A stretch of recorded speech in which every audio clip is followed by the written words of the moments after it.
Hello बच्चों, आप सभी का स्वागत है अपने एनएस कोचिंग सेंटर चैनल में। और आज हम करने वाले हैं जो अध्याय हमने किया था प्रारंभ, उसी का समापन। और अध्याय का नाम क्या था बेटा? स्थल रूप और जीवन।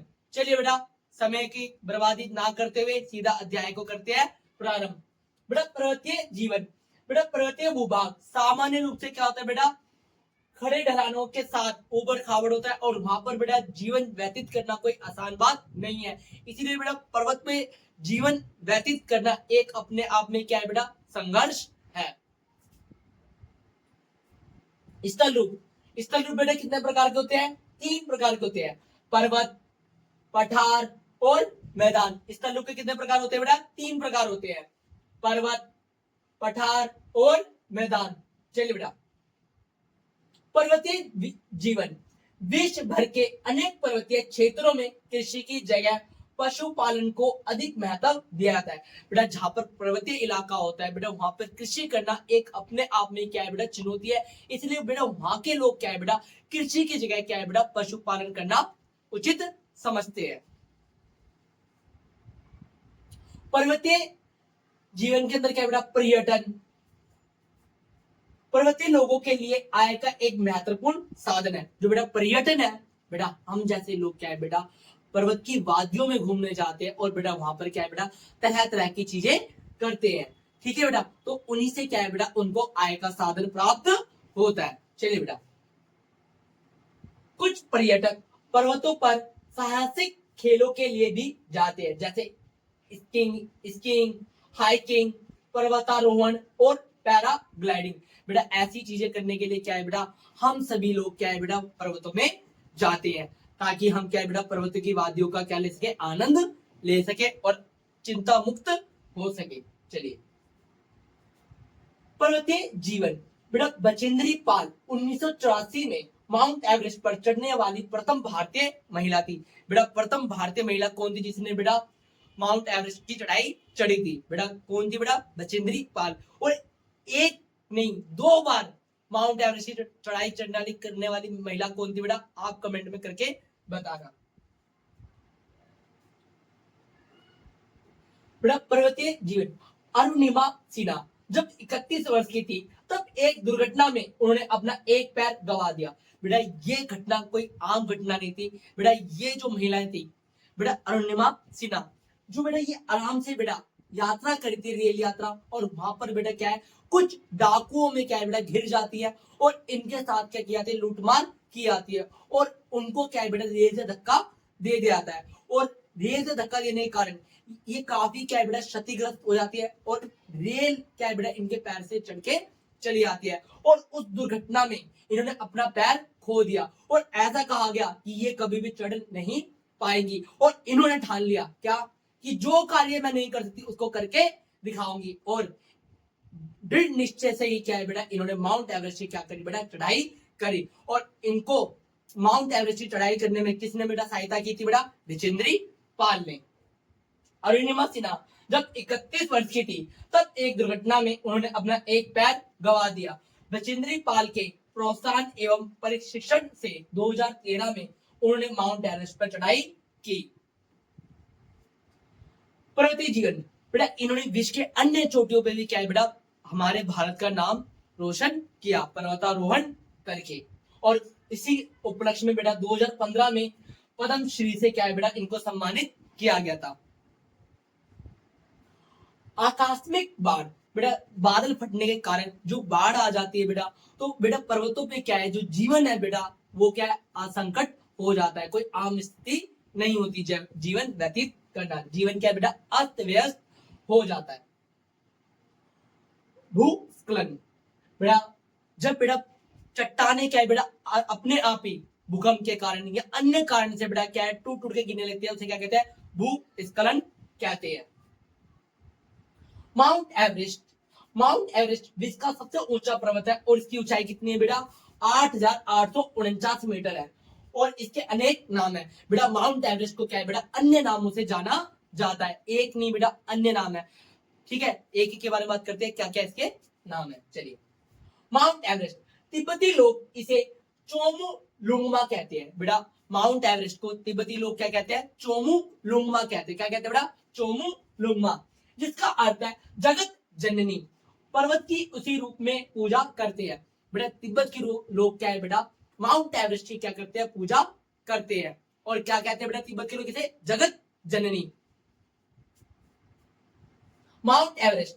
नेपाल निवासी बेटा, नेपाल निवासी से क्या कहते हैं बेटा? नेपाल निवासी से क्या कहते हैं बेटा? सागर माता कहते हैं। क्या कहते हैं? सागर माता कहते हैं, जिसका अर्थ है आकाश की देवी बेटा।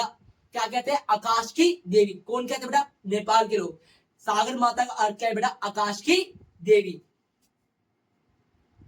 पठार। पठार एक ऐसी स्थल आकृति है जो आसपास की भूमि से उठी होती है और प्राय इसकी सतह चपटी होती है बेटा। थोड़ी सी ऊपर होती है और ऊपर से क्या होती है? फ्लैट होती है। इसीलिए इसे क्या कहते हैं बेटा? पठार कहते हैं। पर्वत क्या होते हैं बेटा? नोकीले होते हैं, पर ये नोकीले नहीं होते। ये ऊपर से क्या है बेटा? सपाट होते हैं, इसीलिए इसे क्या कहते हैं बेटा? पठार कहते हैं। ठीक है बेटा। पठारों के दो उदाहरण। तिब्बत का पठार जो विश्व का सबसे बड़ा और ऊंचा पठार है, और दूसरा दक्षिणी पठार बेटा। विश्व का सबसे ऊंचा पठार कौन सा है बेटा? तिब्बत का पठार। पठार की औसत ऊंचाई 4500 मीटर है, जिसके कारण इसे विश्व की छत का नाम दिया जाता है बेटा। विश्व की छत किसे कहते हैं बेटा? तिब्बत के पठार को कहते हैं, क्योंकि बेटा ये क्या है बेटा? एक बहुत बड़ा क्या है बेटा? जगह घेरता है। पठार पूरब से पश्चिम दिशा तक ये लगभग 2500 किलोमीटर लंबा है, अर्थात चंडीगढ़ से कन्याकुमारी तक की दूरी जितना है बेटा, जितनी चेन्नई से चंडीगढ़ से कन्याकुमारी की दूरी है, उतना ही क्या है बेटा? इसका फैलाव है पूर्व से पश्चिम में। मध्य और दक्षिण भारत के दक्कन का पठार विश्व के सबसे पुराने पठारों में से एक है, जो कई लाख वर्ष पहले ज्वालामुखी की सक्रियता के कारण बना है बेटा। ज्वालामुखी एक समय बाद क्या है बेटा? उसका लावा क्या हो गया? ठंडा हो गया। उस लावा के ठंडे होने से क्या है बेटा? इन पठारों का निर्माण हुआ है। और यहाँ पर बेटा कौन से पत्थर पाए जाते हैं? बेसाल्ट पत्थर पाए जाते हैं। चलिए बेटा, पर्वतों की तरह पठारों में खनिजों का प्रचुर मात्रा में जमाव देखने को मिलता है। इस कारण इन्हें खनिजों का भंडार गृह भी कहते हैं बेटा। जो पठार है बेटा, खनिजों के दृष्टिकोण से क्या है? अत्यंत महत्वपूर्ण है। यहाँ से क्या है बेटा? मैग्नीज, लौह ऐसक, कोयला, डायमंड, सोने के आदि के अवशेष हमारे को प्राप्त होते हैं। तो ये बेटा क्या है? खनिजों की दृष्टि से क्या है बेटा? अत्यंत महत्वपूर्ण है। पठार उदाहरण है पूर्वी अफ्रीका का पठार सोने और हीरे के खनन के लिए प्रसिद्ध है। जो बेटा दक्षिण अफ्रीका के पठार है, जो पूर्वी अफ्रीका के पठार है बेटा, वो बेटा किसके लिए प्रसिद्ध है बेटा? सोने और हीरे के लिए। पठार भारत में छोटा नागपुर के पठार में लोहा, कोयला और मैग्नीज के प्रचुर भंडार पाए जाते हैं। ठीक है बेटा।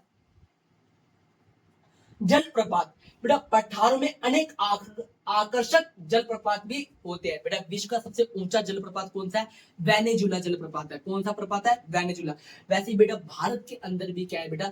झरने, जिसे क्या कहते हैं? जलप्रपात कहते हैं, जो कि बेटा पठारों से भी निकलते हैं। चलिए एक एक जलप्रपात के बारे में चर्चा करते हैं। जलप्रपात दक्षिण अफ्रीका में स्थित जम्बेजी नदी पर विक्टोरिया जलप्रपात है बेटा। जम्बेजी नदी पे कौन सा जलप्रपात है? विक्टोरिया। बेटा कहां पर है ये? दक्षिणी अफ्रीका में है। छोटा नागपुर में स्वर्ण रेखा नदी पर कुंडरू जलप्रपात और पश्चिमी घाट में शरावती नदी पर जोग जलप्रपात है। ऐसे कुछ जलप्रपात क्या है बेटा? अन्य नदियों पर भी पाए जाते हैं बेटा। आप कमेंट करके बताना धुआंधार जलप्रपात कहां पर है। चलिए बेटा नेक्स्ट स्लाइड पे चलते हैं। चेरापूंजी के पठार में नहकाली काई जलप्रपात 340 मीटर की ऊंचाई से गिरता है। ठीक है बेटा, ये देखो बेटा कुछ झरने की इमेज लगाई गई है, जिसके द्वारा आप समझ सकते हो कि जलप्रपात कैसे गिरता है। मैदान ऐसी स्थल आकृति होती है जिसका विस्तृत सपाट अथवा हल्का तरंगित धरातल होता है बेटा, जो पूरी तरह सपाट हो और मानव जीवन बस्ती के लिए क्या अनुकूल स्थिति रखता हो, उसे क्या कहते हैं बेटा? मैदान कहते हैं। ये कृषि योग्य क्या होता है बेटा? महत्वपूर्ण होता है। सामान्य मैदान की ऊंचाई समुद्र तल से 300 मीटर से अधिक नहीं होती।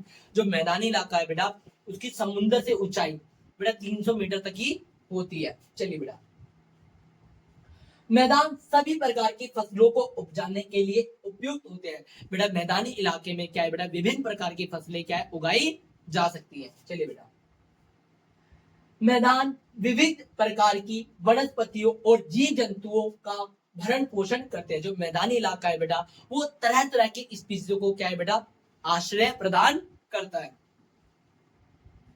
भारत की कुल जनसंख्या की 1/4 से अधिक अर्थात लगभग 40 करोड़ की जनसंख्या भारत के गंगा मैदान में रहती है।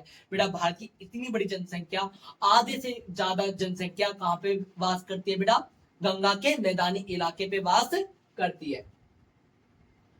समुद्र तल, समुद्र की सतह का औसत स्तर, इसे माध्य समुद्र तल भी कहते हैं। विश्व के बहुत से अन्य मैदानों के समान इन क्षेत्रों में रहने वाले लोगों का मुख्य व्यवसाय बेटा क्या है, मत्स्य पालन और कृषि है। पर्वत हो या मैदान, विश्व में बहने वाली नदियां बहुत से सांस्कृतिक मूल्यों का वहन करती है। चाहे बेटा नदी के आसपास का इलाका हो, चाहे बेटा मैदानी इलाका हो, बेटा इनके आसपास क्या है बेटा, संस्कृतियां पनपती है। और हर मैदानी इलाके के पास क्या है बेटा, एक अलग और एक विशिष्ट प्रकार की क्या है बेटा, संस्कृति हमारे को देखने को मिलती है। पहनावा, वेशभूषा अलग प्रकार की होती है। मैदान में हल्की ढलान होती है, अतः वहां नदी में नौका संचालन सुगम होता है और इससे बहुत सी आर्थिक गतिविधियों को भी सहायता मिलती है। जो बेटा मैदानी इलाका होता है उसके आसपास क्या है बेटा, गंगा नदी जैसी अन्य नदियां भी क्या है निकलती है, जो क्या है बेटा यातायात में क्या है बेटा सहायता प्रदान करती है और आर्थिक गतिविधियों के लिए भी क्या है अत्यंत महत्वपूर्ण होती है। बेटा संगम किसे कहते हैं, जब दो या दो से अधिक नदियां मिलकर आके मिलती हैं, उस बिंदु को क्या कहते हैं बेटा, संगम कहते हैं। जैसे बेटा यहाँ पर देखो, एक नदी यहाँ से आ रही है, एक नदी यहाँ से आ रही है, जो ये बेटा पॉइंट है इसको क्या कहते हैं बेटा, संगम कहते हैं। मरुस्थल, कुछ मरुस्थल गर्म होते हैं जैसे कि अफ्रीका का सारा मरुस्थल, अथवा भारतीय उपमहाद्वीप के उत्तर पश्चिम में स्थित थार मरुस्थल भी क्या एक गर्म मरुस्थल है। चलिए बेटा, कुछ अन्य मरुस्थल ठंडे हैं जैसे कि एशिया का गोबी मरुस्थल, बेटा ये क्या है बेटा, ठंडा मरुस्थल है। लचीलापन, बेटा रेजिलियंस, बेटा लचीलापन क्या है बेटा, लचीलापन का मतलब आप जिस इन्वायरमेंट में जाओ अपने आप को उस इन्वायरमेंट में क्या है बेटा, अपने आप को ढाल लो, उसे क्या कहते हैं बेटा, लचीलापन कहते हैं, रेजिलियंस कहते हैं। यहीं पे बेटा चैप्टर का होता है समापन, और इस चैप्टर को बेटा अत्यंत महत्वपूर्ण अध्याय है, इसको ठीक से करें। और वीडियो अच्छी लगी हो तो वीडियो को लाइक करें, चैनल को सब्सक्राइब करें और बेल आइकन को दबाना ना भूलें। NS coaching centre.